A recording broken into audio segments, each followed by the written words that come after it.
Islamabad high court, इस high court को ख़त्म करने की साजिश हो रही है। तारीख साज मज़ामत करेंगे अगर किसी ने इस्लामाबाद हाई कोर्ट को ख़त्म करने की कोशिश की। पहला इम्पॉर्टेंट इशू है वो ये है कि जो इस्लामाबाद के पूरे इस्लामाबाद और वफाक के लाखों मुकदमात सुनने वाला हाई कोर्ट है इस्लामाबाद हाई कोर्ट, इस हाई कोर्ट को ख़त्म करने की साजिश हो रही है। इसलिए कि हर रंग की ब्यूरोक्रेसी की गिरबान पे हाथ पड़ा है जब से ये हाई कोर्ट अल्लाह ने मुझे इजाज़त दिया था, 2010 में ये बना था। उस वक्त से इनके ऊपर एक चेक आ गया। ख़ास तौर पे जो जस्टिस बाबर सत्तार साहब की जजमेंट आई, उस जजमेंट के बाद इस हाई कोर्ट को ख़त्म करने की कोशिशें तेज़ कर दी गई। ये जो कुछ भी हो रहा है ये उसी साजिश के मुख्तलिफ हिस्से बखरे आपको सामने नज़र आ रहे हैं। लेकिन मैं ये बात रिकॉर्ड पे लाना चाहता हूँ कि हम टूथ एंड नेल मज़ामत करेंगे और तारीख साज मज़ामत करेंगे अगर किसी ने इस्लामाबाद हाई कोर्ट को ख़त्म करने की कोशिश की। इस्लामाबाद की बार, सारी बारें और पूरे पाकिस्तान के वकला इस हाई कोर्ट का तहफ़्फ़ुज़ करेंगे और जजेस हमारे हीरो हैं, हम उनका भी तहफ़्फ़ुज़ करेंगे। और ये अलमिया है कि इस्लामाबाद की इंतज़ामिया वो सारी की सारी लगी हुई है जो हुकूमत के और इस करप्ट राज के मुखालिफिन हैं, उनके पीछे सारा स्टेट का रिसोर्स वहाँ पे ज़ोर लगा रहा है। और इस्लामाबाद में जो लोगों के हुकूक को प्रोटेक्ट करने के लिए ऑर्डर करने वाली जगह है, वही प्रोटेक्शन से महरूम हो गई है।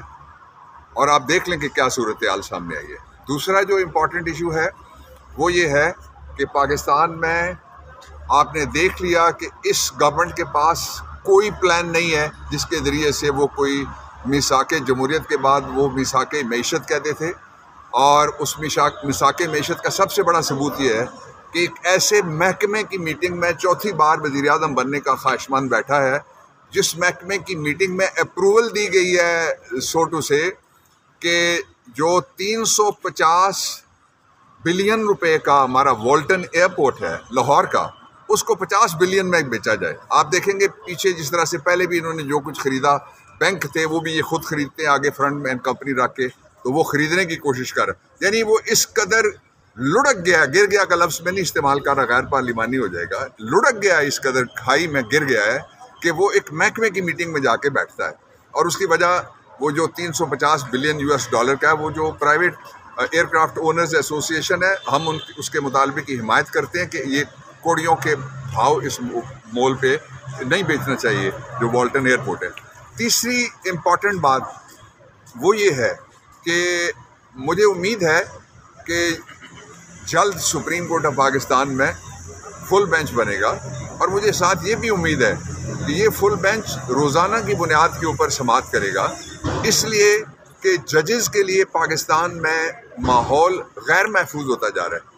जो लाहौर हाई कोर्ट के जजेस हैं, फाजिल जजेस जिनमें ख़वातीन भी शामिल हैं, इस्लामाबाद में भी खातून जज भी शामिल हैं, और फिर बाकी जगह के ऊपर भी ये धमकियाँ अब आ रही हैं। ये धमकियाँ कहाँ से आती हैं, ये धमकियाँ कौन देता है, ये फौरी तौर पे प्रोब करके हक़ाइक़ कौम के सामने रखे जाएं ताकि ये विस्परिंग कैंपेन जो है वो ख़त्म की जाए।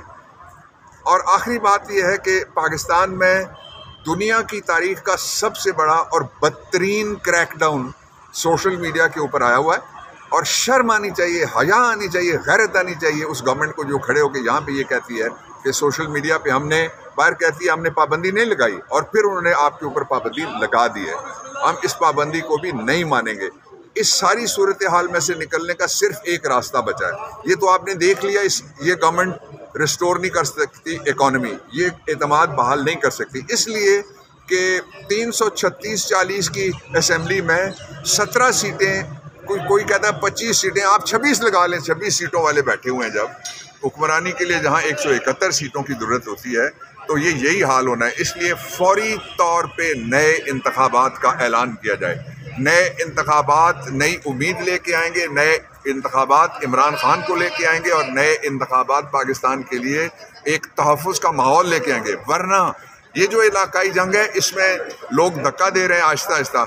आप कुछ चीज़ें मैं नहीं कहना चाहता, लेकिन मैं इशारा ज़रूर करना चाहता हूँ कि जो मिडिल ईस्ट की जंग है उसमें मगरबी ताकतें पाकिस्तान को मुलव्वस करने के लिए लगी हुई हैं, इससे हमें बचना होगा। सर, साइफर के इस आखिरी बुलाने में दाखिल हो गए हैं, क्या समझते हैं कि क्या फैसला हो सकता है? खान साहब क्या इमरान खान के खिलाफ हमारी ख़वातीन, खा वो सनम बलोच हो, खा वो आलिया हमजा हो, यास्मीन राशिद हो, और पाकिस्तान के बच्चे जो सोशल मीडिया के उठाए गए हैं, किसी के खिलाफ कोई एक केस भी ऐसा नहीं है जो मेरिट पे बनता हो।